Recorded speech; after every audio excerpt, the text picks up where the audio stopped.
श्री सीतारामचंद्राभ्याम नमः। श्रीमद् वाल्मीकि रामायण युद्ध कांड सर्ग 35 से 40। सर्ग 35। माल्यवान का रावण को श्री राम से संधि करने के लिए समझाना। शत्रु नगरी पर विजय पाने वाले महाबाहु श्री राम ने शंख ध्वनि से मिश्रित हो तुमुल नाद करने वाली भेरी की आवाज के साथ लंका पर आक्रमण किया। उस भेरी नाद को सुनकर राक्षस राज रावण ने 2 घड़ी तक कुछ सोच विचार करने के पश्चात अपने मंत्रियों की ओर देखा। उन सब मंत्रियों को संबोधित करके जगत को संताप देने वाले महाबली क्रूर राक्षस राज रावण ने सारी सभा को प्रतिध्वनित करके किसी पर आक्षेप न करते हुए कहा, आप लोगों ने राम के पराक्रम, बल, पौरुष तथा समुद्र लंघन की जो बात बताई है वह सब मैंने सुन ली, परंतु मैं तो आप लोगों को भी जो इस समय राम के पराक्रम की बातें जानकर चुपचाप एक दूसरे का मुंह देख रहे हैं, संग्राम भूमि में सत्य पराक्रमी वीर समझता हूँ। रावण के इस आक्षेप पूर्ण वचन को सुनने के पश्चात महाबुद्धिमान माल्यवान नामक राक्षस ने, जो रावण का नाना था, इस प्रकार कहा, राजन, जो राजा 14 विद्याओं में सुशिक्षित और नीति का अनुसरण करने वाला होता है वह दीर्घ काल तक राज्य का शासन करता है। वह शत्रुओं को भी वश में कर लेता है। जो समय के अनुसार आवश्यक होने पर शत्रुओं के साथ संधि और विग्रह करता है तथा अपने पक्ष की वृद्धि में लगा रहता है, वह महान ऐश्वर्य का भागी होता है। जिस राजा की शक्ति क्षीण हो रही हो अथवा जो शत्रु के समान ही शक्ति रखता हो उससे संधि कर लेनी चाहिए। अपने से अधिक या समान शक्ति वाले शत्रु का कभी अपमान ना करे। यदि स्वयं ही शक्ति में बढ़ा चढ़ा हो तभी शत्रु के साथ वह युद्ध ठाने। इसलिए रावण, मुझे तो श्री राम के साथ संधि करना ही अच्छा लगता है। जिसके लिए तुम्हारे ऊपर आक्रमण हो रहा है वह सीता तुम श्री राम को लौटा दो। देखो, देवता, ऋषि और गंधर्व सभी श्री राम की विजय चाहते हैं, अतः तुम उनसे विरोध ना करो, उनके साथ संधि कर लेने की ही इच्छा करो। भगवान ब्रह्मा ने सुर और असुर 2 ही पक्षों की सृष्टि की है। धर्म और अधर्म ही इनके आश्रय हैं। सुना जाता है महात्मा देवताओं का पक्ष धर्म है, राक्षस राज राक्षसों और असुरों का पक्ष अधर्म है। जब सत्य युग होता है तब धर्म बलवान होकर अधर्म को ग्रस लेता है और जब कलि युग आता है तब अधर्म ही धर्म को दबा देता है। तुमने दिग्विजय के लिए सब लोकों में भ्रमण करते हुए महान धर्म का नाश किया है और अधर्म को गले लगाया है, इसलिए हमारे शत्रु हमसे प्रबल हैं। तुम्हारे प्रमाद से बड़ा हुआ अधर्म रूपी अजगर अब हमें निगल जाना चाहता है और देवताओं द्वारा पालित धर्म उनके पक्ष की वृद्धि कर रहा है। विषयों में आसक्त होकर जो कुछ भी कर डालने वाले तुमने जो मनमाना आचरण किया है, इससे अग्नि के समान तेजस्वी ऋषियों को बड़ा ही उद्वेग प्राप्त हुआ है। उनका प्रभाव प्रज्वलित अग्नि के समान दुर्धर्ष है। वे ऋषि मुनि तपस्या के द्वारा अपने अंतःकरण को शुद्ध करके धर्म के ही संग्रह में तत्पर रहते हैं। ये द्विजगण मुख्य यज्ञों द्वारा यजन करते, विधिवत अग्नि में आहुति देते और उच्च स्वर से वेदों का पाठ करते हैं। उन्होंने राक्षसों को अभिभूत करके वेद मंत्रों की ध्वनि का विस्तार किया है। इसलिए ग्रीष्म ऋतु में मेघ की भांति राक्षस संपूर्ण दिशाओं में भाग खड़े हुए हैं। अग्नि तुल्य तेजस्वी ऋषियों के अग्निहोत्र से प्रकट हुआ धूम 10 दिशाओं में व्याप्त होकर राक्षसों के तेज को हर लेता है। भिन्न भिन्न देशों में पुण्य कर्मों में ही लगे रहकर दृढ़ता पूर्वक उत्तम व्रत का पालन करने वाले ऋषि लोग जो तीव्र तपस्या करते हैं, वही राक्षसों को संताप दे रही है। तुमने देवताओं, दानवों और यक्षों से ही अवध्य होने का वर प्राप्त किया है, मनुष्य आदि से नहीं। परंतु यहाँ तो मनुष्य, वानर, रीछ और लंगूर आकर गरज रहे हैं। वे सब के सब हैं भी बड़े बलवान, सैनिक शक्ति से संपन्न तथा सुदृढ़ पराक्रमी। नाना प्रकार के बहुत से भयंकर उत्पातों को लक्ष्य करके मैं तो इन समस्त राक्षसों के विनाश का ही अवसर उपस्थित देख रहा हूँ। घोर एवं भयंकर मेघ प्रचंड गर्जन तर्जन के साथ लंका पर सब ओर से गर्म खून की वर्षा कर रहे हैं। घोड़े, हाथी आदि वाहन रो रहे हैं और उनके नेत्रों से अश्रु बिंदु झर रहे हैं। दिशाएं धूल भर जाने से मलिन हो अब पहले की भांति प्रकाशित नहीं हो रही हैं। मांस भक्षी हिंसक पशु गीदड़ और गीद भयंकर बोली बोलते हैं तथा लंका के उपवन में घुसकर झुंड बनाकर बैठते हैं। सपने में काले रंग की स्त्रियां अपने पीले दांत दिखाती हुई सामने आकर खड़ी हो जाती और प्रतिकूल बातें कहकर घर के सामान चुराती हुई जोर जोर से हंसती हैं। घरों में जो बलि कर्म किए जाते हैं उस बलि सामग्री को कुत्ते खा जाते हैं। गौओं से गधे और नेवलों से चूहे पैदा होते हैं। बाघों के साथ बिलाव, कुत्तों के साथ सुअर तथा राक्षसों और मनुष्यों के साथ किन्नर समागम करते हैं। जिनकी पांखें सफेद और पंजे लाल हैं, वे कबूतर पक्षी दैव से प्रेरित हो राक्षसों का भावी विनाश सूचित करने के लिए यहाँ सब और विचरते हैं। घरों में रहने वाली सारिकाएं कलह की इच्छा वाले दूसरे पक्षियों से चें चें करती हुई गुंथ जाती हैं और उनसे पराजित हो पृथ्वी पर गिर पड़ती हैं। पक्षी और मृग सभी सूर्य की ओर मुंह करके रोते हैं। विकराल, विकट, काले और भूरे रंग के मूंड मुड़ाए हुए पुरुष का रूप धारण करके काल समय समय पर हम सबके घरों की ओर देखता है। ये तथा और भी बहुत से अपशकुन हो रहे हैं। मैं ऐसा समझता हूँ कि साक्षात भगवान विष्णु ही मानव रूप धारण करके राम होकर आए हैं, जिन्होंने समुद्र में अत्यंत अद्भुत सेतु बांधा है।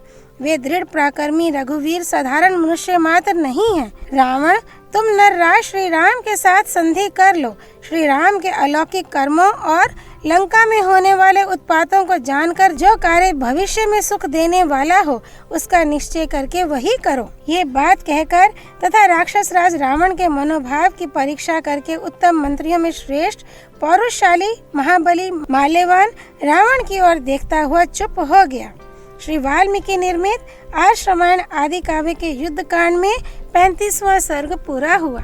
सर्ग 36। माल्यवान पर आक्षेप और नगर की रक्षा का प्रबंध करके रावण का अपने अंतःपुर में जाना। दुष्टात्मा दशमुख रावण काल के अधीन हो रहा था, इसलिए माल्यवान की कही हुई हितकर बात को भी वह सहन नहीं कर सका। वह क्रोध के वशीभूत हो गया। अमर्ष से उसके नेत्र घूमने लगे। उसने भौहें टेढ़ी करके माल्यवान से कहा, तुमने शत्रु का पक्ष लेकर हित बुद्धि से जो मेरे अहित की कठोर बात कही है वह पूरी तौर से मेरे कानों तक नहीं पहुंची। बेचारा राम एक मनुष्य ही तो है, जिसने सहारा लिया है कुछ बंदरों का। पिता के त्याग देने से उसने वन की शरण ली है। उसमें कौन सी ऐसी विशेषता है जिससे तुम उसे बड़ा सामर्थ्यशाली मान रहे हो। मैं राक्षसों का स्वामी तथा सभी प्रकार के पराक्रमों से संपन्न हूँ। देवताओं के मन में भी भय उत्पन्न करता हूँ। फिर किस कारण से तुम मुझे राम की अपेक्षा हीन समझते हो। तुमने जो मुझे कठोर बातें सुनाई हैं उनके विषय में मुझे शंका है कि तुम या तो मुझ जैसे वीर से द्वेष रखते हो या शत्रु से मिले हुए हो, अथवा शत्रुओं ने ऐसा कहने या करने के लिए तुम्हें प्रोत्साहन दिया है। जो प्रभावशाली होने के साथ ही अपने राज्य पर प्रतिष्ठित है, ऐसे पुरुष को कौन शास्त्र तत्वज्ञ विद्वान शत्रु का प्रोत्साहन पाए बिना कटु वचन सुना सकता है। कमलहीन कमला की भांति सुंदरी सीता को वन से लाकर अब केवल राम के भय से मैं कैसे लौटा दूं। करोड़ों वानरों से घिरे हुए सुग्रीव और लक्ष्मण सहित राम को मैं कुछ ही दिनों में मार डालूंगा। यह तुम अपनी आंखों देख लेना। जिसके सामने द्वंद्व युद्ध में देवता भी नहीं ठहर पाते हैं, वही रावण युद्ध में किससे भयभीत होगा। मैं 20 से 2 टूक हो जाऊंगा पर किसी के सामने झुक नहीं सकूंगा।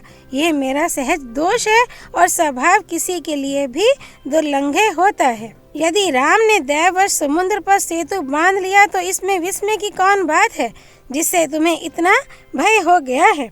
मैं तुम्हारे आगे सच्ची प्रतिज्ञा करके कहता हूँ कि समुद्र पार करके वानर सेना सहित आए हुए राम यहाँ से जीवित नहीं लौट सकेंगे। ऐसी बातें कहते हुए रावण को क्रोध से भरा हुआ एवं रुष्ट जानकर माल्यवान बहुत लज्जित हुआ और उसने कोई उत्तर नहीं दिया। माल्यवान ने महाराज की जय हो इस विजय सूचक आशीर्वाद से राजा को यथोचित बढ़ावा दिया और उससे आज्ञा लेकर वह अपने घर चला गया। तदनंतर मंत्रियों सहित राक्षस रावण ने परस्पर विचार विमर्श करके तत्काल लंका की रक्षा का प्रबंध किया। उसने पूर्व द्वार पर उसकी रक्षा के लिए राक्षस प्रहस्त को तैनात किया, दक्षिण द्वार पर महापराक्रमी महापार्श्व और महोदर को नियुक्त किया तथा पश्चिम द्वार पर अपने पुत्र इंद्रजीत को रखा, जो महान मायावी था।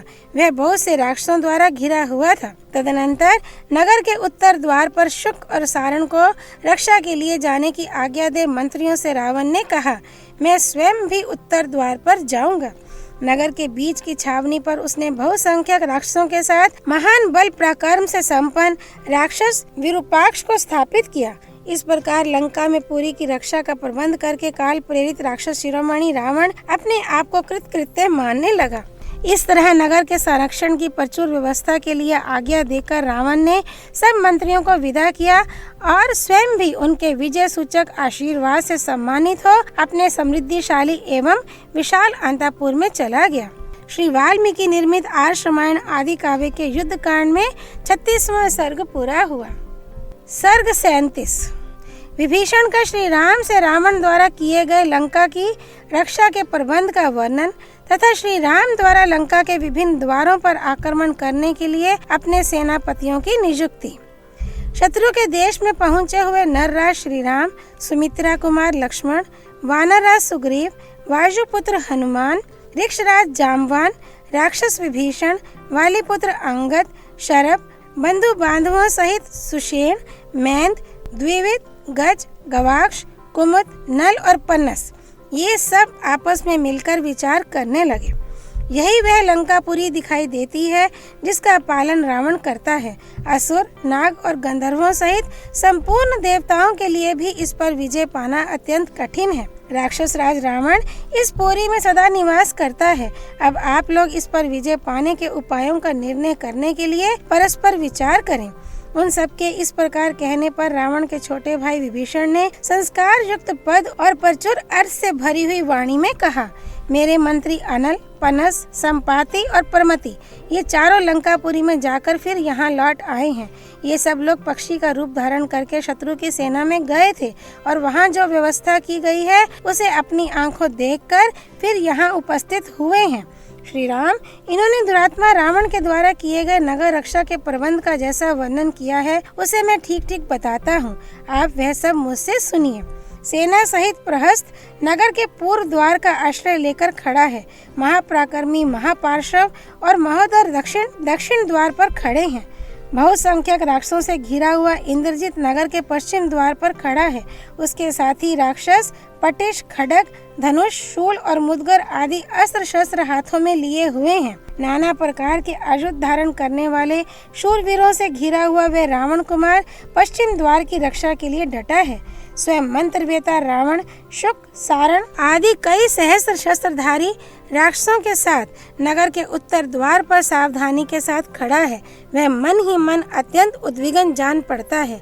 विरूपाक्ष, शूल, खड्ग और धनुष धारण करने वाली विशाल राक्षस सेना के साथ नगर के बीच की छावनी पर खड़ा है। इस प्रकार मेरे सारे मंत्री लंका में विभिन्न स्थानों पर नियुक्त हुई इन सेनाओं का निरीक्षण करके फिर शीघ्र यहाँ लौटे हैं।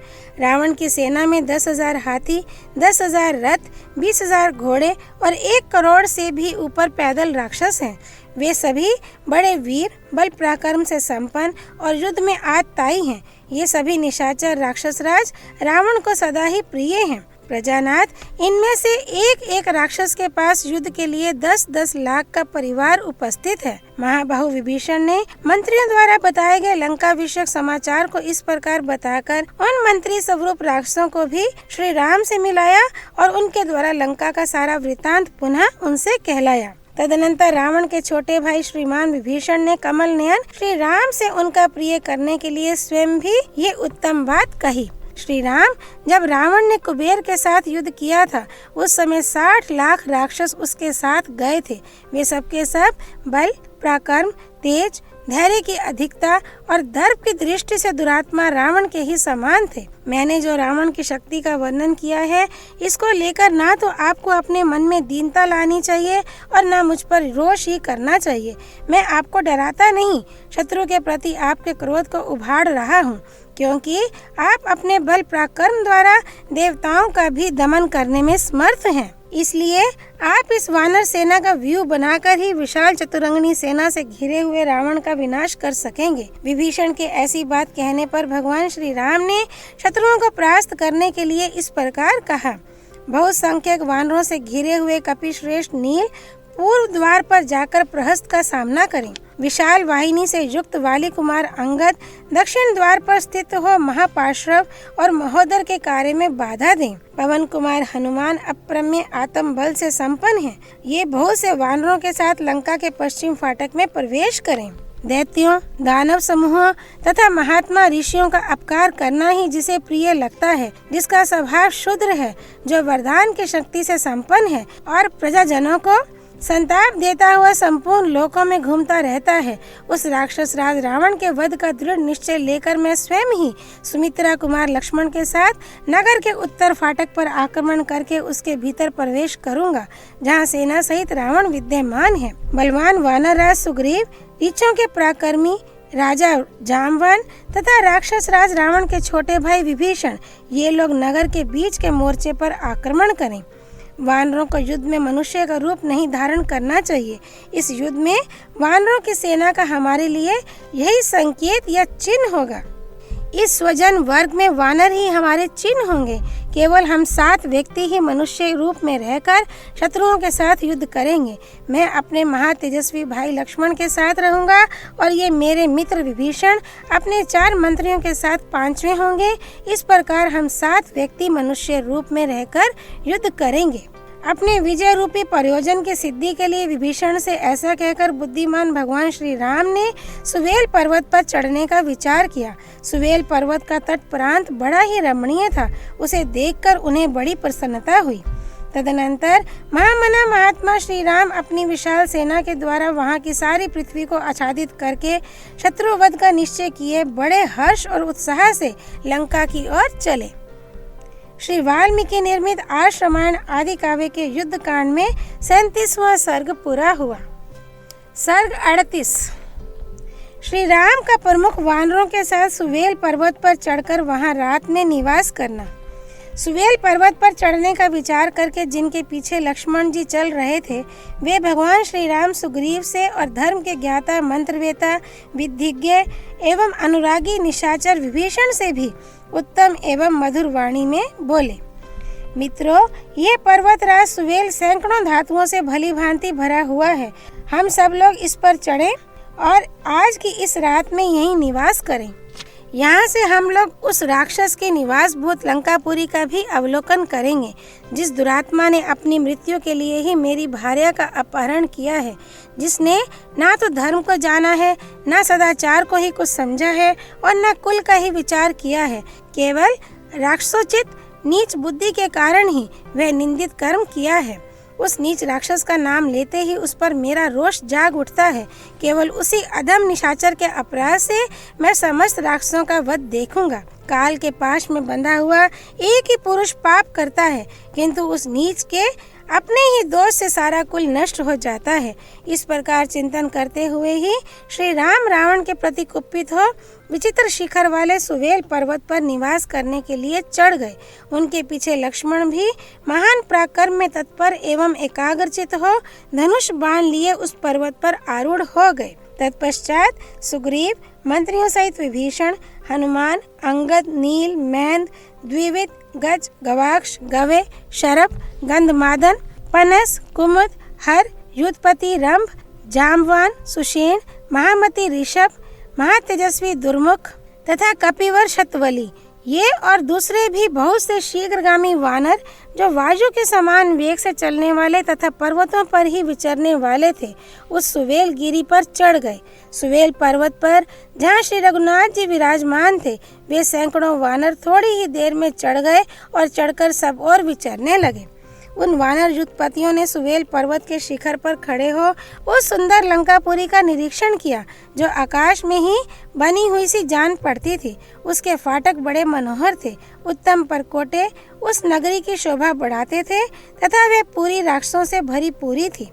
उत्तम परकोटों पर खड़े हुए नील वर्ण के राक्षस ऐसे जान पड़ते थे मानो उन परकोटों पर दूसरा परकोटा बना दिया गया हो।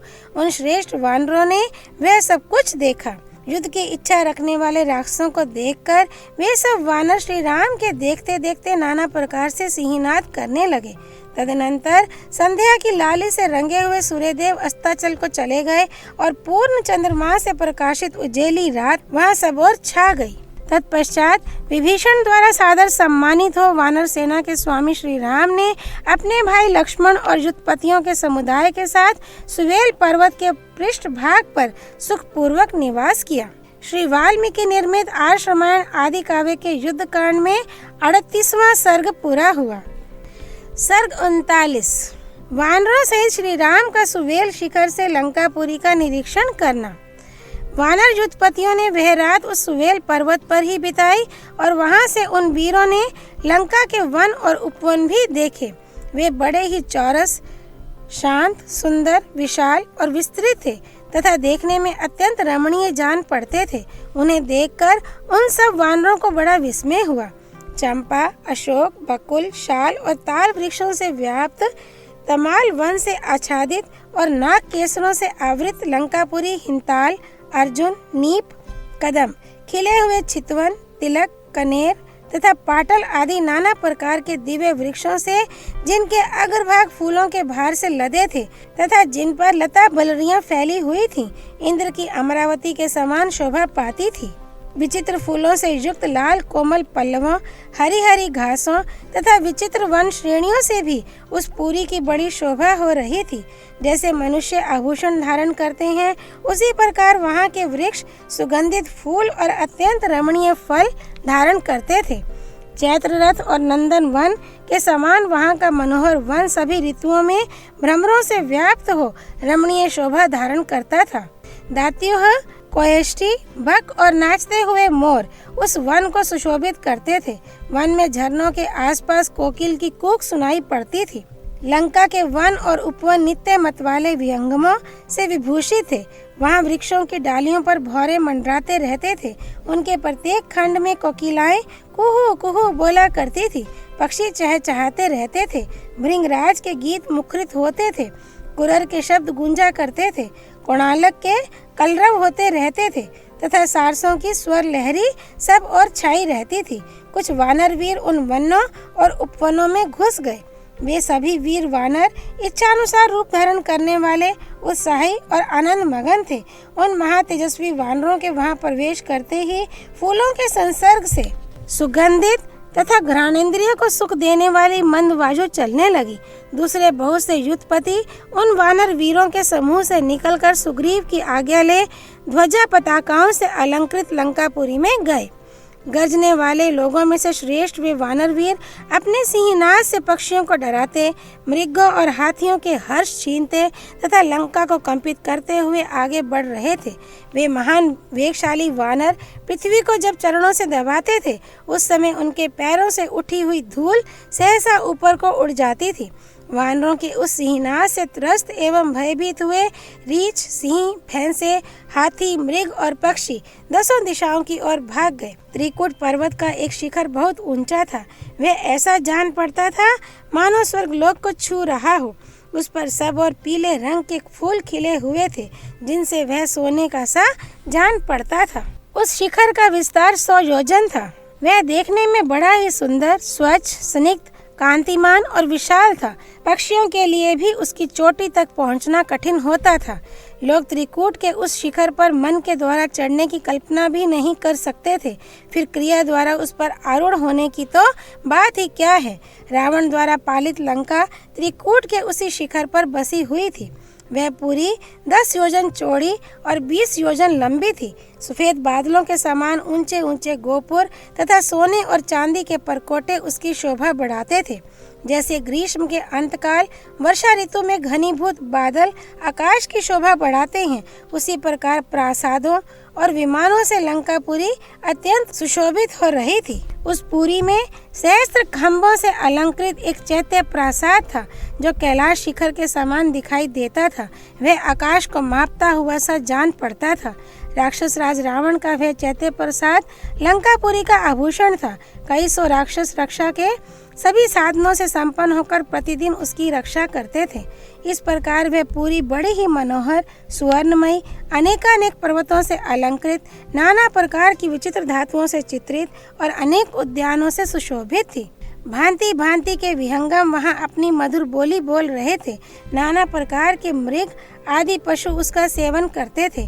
अनेक प्रकार के फूलों की संपत्ति से वह संपन्न थी और विविध प्रकार के आकार वाले राक्षस वहाँ निवास करते थे। धन धान्य से संपन्न तथा संपूर्ण मनोवांछित वस्तुओं से भरी पूरी उस रावणपुरी को लक्ष्मण के बड़े भाई लक्ष्मीवान श्री राम ने वानरों के साथ देखा। बड़े बड़े महलों से सघन बसी हुई उस स्वर्ग तुल्य नगरी को देखकर पराक्रमी श्री राम बड़े विस्मित हुए।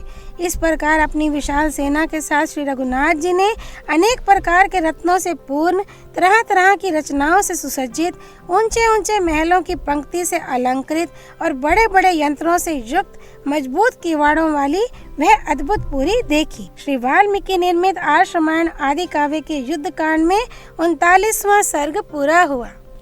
सर्ग 40। सुग्रीव और रावण का मल्ल युद्ध। तदनंतर वानर यूथों से युक्त सुग्रीव सहित श्री राम सुवेल पर्वत के सबसे ऊंचे शिखर पर चढ़े, जिसका विस्तार 2 योजन का था। वहां 2 घड़ी ठहरकर 10 दिशाओं की ओर दृष्टिपात करते हुए श्री राम ने त्रिकूट पर्वत के रमणीय शिखर पर सुंदर ढंग से बसी हुई विश्वकर्मा द्वारा निर्मित लंकापुरी को देखा, जो मनोहर कानूनों से सुशोभित थी। उस नगर के गोपुर की छत पर उन्हें दुर्जय राक्षस राज रावण बैठा दिखाई दिया, जिसके दोनों ओर श्वेत चंवर डुलाए जा रहे थे। सिर पर विजय छत्र शोभा दे रहा था। रावण का सारा शरीर रक्त चंदन से चर्चित था। उसके अंग लाल रंग के आभूषणों से विभूषित थे। वह काले मेघ के समान जान पड़ता था। उसके वस्त्रों पर सोने के काम किए गए थे। ऐरावत हाथी के दांतों के अग्रभाग से आहत होने के कारण उसके वक्षस्थल में आघात चिन्ह बन गया था। खरगोश के रक्त के समान लाल रंग से रंगे हुए वस्त्र से आच्छादित होकर वह आकाश में संध्या काल की धूप से ढकी हुई मेघमाला के समान दिखाई देता था। मुख्य मुख्य वानरों तथा श्री रघुनाथ जी के सामने ही राक्षस राज रावण पर दृष्टि पड़ते ही सुग्रीव सहसा खड़े हो गए।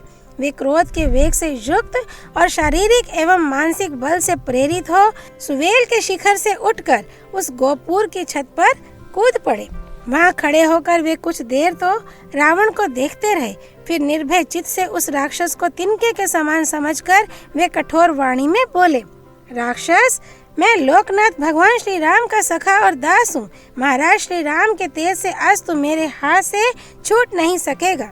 ऐसा कहकर वे अकस्मात उछलकर रावण के ऊपर जा कूदे और उसके विचित्र मुकुटों को खींचकर उन्होंने पृथ्वी पर गिरा दिया। उन्हें इस प्रकार तीव्र गति से अपने ऊपर आक्रमण करते देख रावण ने कहा, अरे, जब तक तू मेरे सामने नहीं आया था तभी तक सुग्रीव सुंदर कंठ से युक्त था। अब तो तू अपनी इस गरिमा से रहित हो जाएगा। ऐसा कहकर रावण ने अपनी 2 भुजाओं द्वारा उन्हें शीघ्र ही उठाकर उस छत की फर्श पर दे मारा।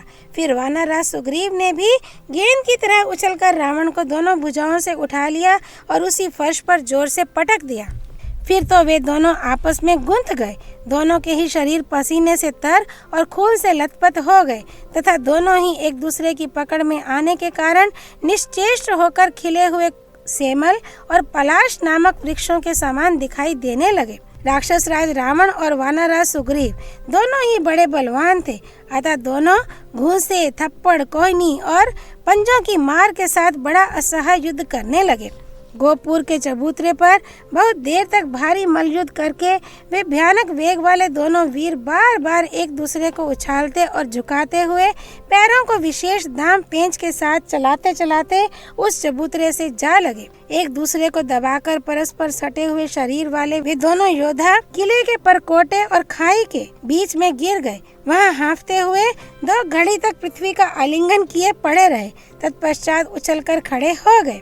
फिर वे एक दूसरे का बार बार आलिंगन करके उसे बाहुपाश में जकड़ने लगे। दोनों ही क्रोध, शिक्षा, मल्ल युद्ध विषयक अभ्यास, तथा शारीरिक बल से संपन्न थे। अतः उस युद्ध स्थल में कुश्ती के अनेक दांव पेच दिखाते हुए भ्रमण करने लगे। जिनके नए नए दांत निकले हों, ऐसे बाघ और सिंह के बच्चों और परस्पर लड़ते हुए गजराज के छोटे छोनों के समान वे दोनों वीर अपने वक्ष स्थल से एक दूसरे को दबाते और हाथों से परस्पर बल आजमाते हुए एक साथ ही पृथ्वी पर गिर पड़े। दोनों ही कसरती जवान थे और युद्ध की शिक्षा तथा बल से संपन्न थे। अतः युद्ध जीतने के लिए उद्यमशील हो एक दूसरे पर आक्षेप करते हुए युद्ध मार्ग पर अनेक प्रकार से विचरण करते थे। तथापि उन वीरों को जल्दी थकावट नहीं होती थी। मतवाले हाथियों के समान सुग्रीव और रावण गजराज के शुंड दंड की भांति मोटे एवं बलिष्ठ बाहुदंडों द्वारा एक दूसरे के दांव को रोकते हुए बहुत देर तक बड़े आवेश के साथ युद्ध करते और शीघ्रता पूर्वक पैंतरे बदलते रहे। वे परस्पर भिड़कर एक दूसरे को मार डालने का प्रयत्न कर रहे थे। जैसे दो बिलाव किसी भक्ष्य वस्तु के लिए क्रोध पूर्वक स्थित हो परस्पर दृष्टिपात कर बारंबार गुराते रहते हैं, उसी तरह रावण और सुग्रीव भी लड़ रहे थे। विचित्र मंडल और भांति भांति के स्थान का प्रदर्शन करते हुए गोमूत्र की रेखा के समान कुटिल गति से चलते और विचित्र रीति से कभी आगे बढ़ते और कभी पीछे हटते थे। वे कभी तिरछी चाल से चलते, कभी टेढ़ी चाल से दाएं बाएं घूम जाते, कभी अपने स्थान से हटकर शत्रु के प्रहार को व्यर्थ कर देते, कभी बदले में स्वयं भी दांव पेच का प्रयोग करके शत्रु के आक्रमण से अपने को बचा लेते। कभी एक खड़ा रहता तो दूसरा उसके चारों ओर दौड़ लगाता। कभी दोनों एक दूसरे के सम्मुख शीघ्रता पूर्वक दौड़कर आक्रमण करते, कभी झुककर या मेंढक की भांति धीरे से उछलकर चलते, कभी लड़ते हुए एक ही जगह पर स्थिर रहते, कभी पीछे की ओर लौट पड़ते, कभी सामने खड़े खड़े ही पीछे हटते, कभी विपक्षी को पकड़ने की इच्छा से अपने शरीर को सिकोड़कर या झुकाकर उसकी ओर दौड़ते, कभी प्रतिद्वंद्वी पर पैर से प्रहार करने के लिए नीचे मुंह किए उस पर टूट पड़ते, कभी प्रतिपक्षी योद्धा की बाह पकड़ने के लिए अपनी बाह फैला देते और कभी विरोधी की पकड़ से बचने के लिए अपनी बाहों को पीछे खींच लेते। इस प्रकार मल्ल युद्ध की कला में परम प्रवीण वानरराज सुग्रीव तथा रावण एक दूसरे पर आघात करने के लिए मंडलाकार विचर रहे थे। इसी बीच में राक्षस रावण ने अपनी माया शक्ति से काम लेने का विचार किया। वानरराज सुग्रीव इस बात को ताड़ गए, इसलिए सहसा आकाश में उछल पड़े। वे विजयोल्लास से सुशोभित होते थे और थकावट को जीत चुके थे। वानरराज रावण को चकमा देकर निकल गए और वह खड़ा खड़ा देखता ही रह गया। जिन्हें संग्राम में कीर्ति प्राप्त हुई थी वे वानरराज सूर्यपुत्र सुग्रीव निशाचर पति रावण को युद्ध में थकाकर अत्यंत विशाल आकाश मार्ग का लंघन करके वानरों की सेना के बीच श्री रामचंद्र जी के पास आ पहुँचे। इस प्रकार वहां अद्भुत कर्म करके वायु के समान शीघ्रगामी सूर्यपुत्र सुग्रीव ने दशरथ राजकुमार श्री राम के युद्ध विषयक उत्साह को बढ़ाते हुए बड़े हर्ष के साथ वानर सेना में प्रवेश किया। उस समय प्रधान वानरों ने वानर राज का अभिनंदन किया। श्री वाल्मीकि निर्मित आर्ष रामायण आदि काव्य के युद्ध कांड में 40वां सर्ग पूरा हुआ। सियापति रामचंद्र की जय। राम भक्त श्री हनुमान जी की जय। राम जन्मभूमि अयोध्यापुरी धाम की जय। सरयू नदी की जय। माँ गौरीपति देवों के देव महादेव भगवान शिव शंकर की जय। श्रीमद् वाल्मीकि रामायण की जय। महर्षि वाल्मीकि मुनि की जय। श्री हरि अर्पणमस्तु।